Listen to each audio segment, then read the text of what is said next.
Every year, somebody new notices that this bird dies at the end of Rudolph, and people start asking, why did that elf kill that bird? Today I'm going to put a rest to that. The elf didn't kill that bird. It was Santa. Let me tell you why.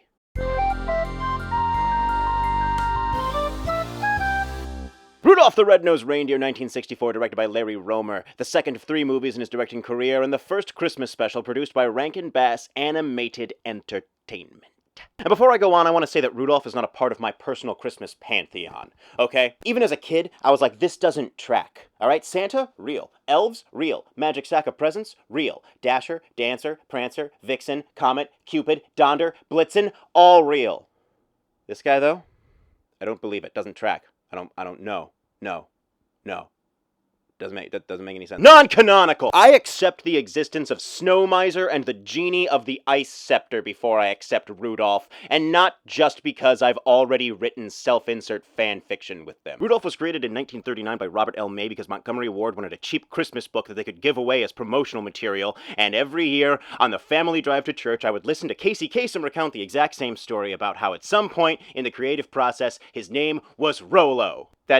None of this is going to be relevant for later, but I just wanted to share it. This is the island of Misfit toys, filled to the brim with outcasts who all have gigantic manufacturing defects. A boat that can't stay afloat, a train with square wheels, a dolly that puts glass in your food, a gun! In this scene, Rudolph, Hermie, and Hermie's bear relate to being considered misfits by society and agree to tell Santa about the island of Misfit toys so that he can then help find them children who will love them. The island is ruled over by a big magic sexy lion who flies around the world looking for misfit toys and has dedicated his life to saving them. The fact that he is capable of flying around the world, yet has never managed to take a hike down the street to the giant compound explicitly dedicated to widespread toy distribution goes unremarked upon. 33 minutes and 10 seconds into the film, we meet this innocent bystander who has done nothing wrong, guilty of the crime of being different and motivated only by the universal need to feel loved.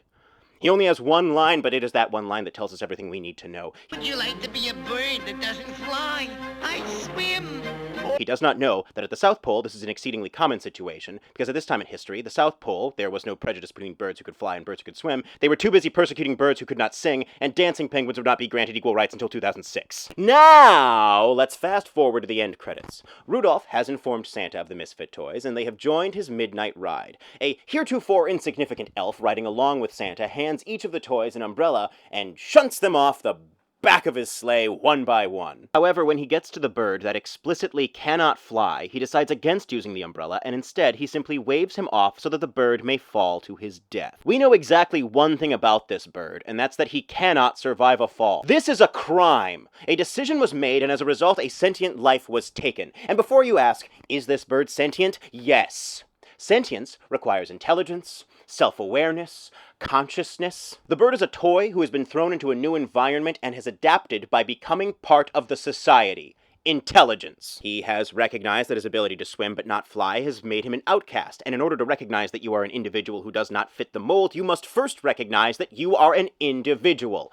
Self-awareness. And is he conscious? Yes. He wants to meet a child who can love him back. He wants. He needs. He loves. Your Honor, Starfleet was founded to seek out new life. Well, there it was. And snuffing out that life was not the result of a freak accident, but due to an active decision made by one of Santa's agents. Let's go to the film! This is a green screen, I can't actually see anything. 50 minutes and 10 seconds in, we see the elf pull out a dolly for Sue. Hand her an umbrella, safely floats down. Pulls out the spotted elephant, hands him an umbrella, safely floats down. Pulls out the bird that cannot fly, looks at an umbrella, makes a clear, active decision, then shoos the bird down, killing it. Now, it's pretty clear what the decision being made here is. The elf assumes that this bird can fly, and therefore he does not need the redundancy of an umbrella. His lack of awareness regarding the bird's flight capability is an honest mistake. However, an honest mistake that results in you killing someone is still manslaughter. The only other remotely charitable read that I can give this situation here is that the elf was trying to do that thing that mama birds do, where they shove off their birds so that they can teach them how to fly on their own. I don't know. This was also the 60s, so this is what all parenting looked like. Regardless, that was not a baby bird that needed to be pushed. It was a grown bird with a clear limit to its abilities, and now it is definitely dead. The exact height he's dropping them from is uncertain, but we know for a fact that they are above the cloud layer, so at the lowest, we're looking at a minimum of 6,500 feet. Or roughly 2 kilometers, because I assume the North Pole uses the metric system. He gives each toy an umbrella so that they can safely float down as they fall. Now, I'm not going to go into how this wouldn't work, because I assume that's just Christmas magic. Did you think I was going to complain about how these toys weren't given a proper parachute? I'm sorry that your life is so devoid of whimsy. Now let me get back to complaining about Santa Claus. Let's look at the circumstances that created this situation. Instead of properly delivering these toys to specific houses, Santa has instead decided to throw them off the back of his sleigh, a setup that treats the Misfits like they are second-class citizens. He cares not where they land, simply that they leave. From his perspective, he's just getting rid of a problem. And I get the sense that this was like an obligation thing. Like, Rudolph asked him to do it, and now he feels like he has to due to an unspoken quid pro quo because Rudolph currently has something to offer him. I am far from the first person to say that the Rudolph story fails to acknowledge Rudolph's inherent personhood, that his red nose would be perfectly acceptable even if it didn't provide any tangible benefits for other people, that the concept of being different is okay full stop goes unexplored in basically every version that's ever been told. Well, Jack Johnson tried, but his version is more of a valiant effort than an actual success. I am aware that this is a cold, cold take. As cold as a threesome with Snow Miser and the Genie of the Ice Scepter. But just because it's been said before doesn't make it wrong. And this reading is really only reinforced when you see Santa treat the Misfit toys as if they're just things to be done away with. Which brings us to the main point. This is where everybody gets tripped up. A lot of people, they see this and they say, Santa didn't kill that bird. His elf did. Santa isn't even doing the throwing. To which I would say, that's the problem. Santa has exactly one job. I'm not going to pretend it's a small one, but it is his only one. And that is delivering presents. This is the one thing a year he ever actually is expected to do, and he makes it this guy's job. This nameless elf. Now, delegation is a fundamental part of team building, but there is a wildly huge difference between delegation and simply shunting off work that you don't want to do. And if you're having someone else do the entirety of your job, that's not delegation, that's being lazy. He has delegated the core aspect of his work entirely to this unnamed elf. Not even the big elf. Incidental elf number 23 here doesn't have the kind of clout necessary to turn down Santa. Santa is the leader of the North Pole, and leadership means taking responsibility, not just credit. And when your team makes a decision that ends in the death of an innocent person, you, as leader, are responsible for that death. You don't get to look the other way and accept the power and the praise while killing people that you don't deem as worth your time. Yes, this was almost certainly a genuine mistake. Not done out of malice, but out of ignorance. But the problem here is that that elf was not doing the job he was trained for. Delivering toys is Santa's job. So was it wrong of the elf not to communicate with the bird? Yes. But I refuse to exonerate Santa by excusing his role in this. If Santa would have done the job that he's expected to do, then this tragedy wouldn't have happened. Would this have added more time to his delivery? Yes. But as Santa, he's expected to rise to this occasion in order to prevent tragedies like this from happening on his watch. Santa killed that bird due to criminal negligence. I don't think it was in cold blood. I don't think it was out of malice. I don't think he wanted him dead. But I do think he wanted him gone. Because that's just how all the other Misfits were treated.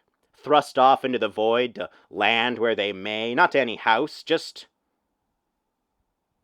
down. You know what? If anything, I'm happy for that bird that was killed. He got death. Everyone else had to continue this meaningless cycle of being unloved forever, searching for a child that they'll never find just because Santa couldn't be bothered to do the singular job that has been entrusted to him. Now they're forced to wander the earth forever, cursed to a wretched half-life of constant sentience yet never knowing love. This is why Santa is culpable for the murder of that bird. He may not have caused it directly, but he constructed and directly benefits from the system that allows things like this to happen. Now, if you were to confront Santa about this, I'm sure that he would just wipe his hands clean of the whole thing. Say, maybe it was the elf's fault for throwing it off. But if we let Santa get away with this, it will only continue.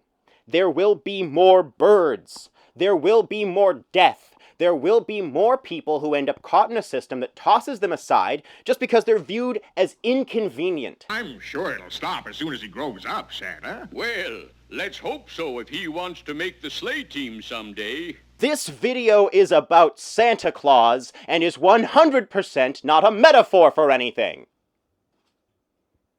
I just want to say that when people are in charge of something and when they take actions that result in an innocent person dying, they don't get to wipe their hands clean of it.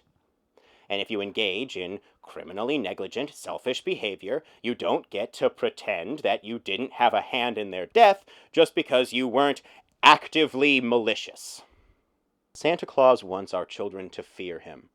Well, I say he needs to fear us. No one should be able to see you when you're sleeping, know when you're awake, and be allowed to personally judge someone's behavior without accountability or oversight.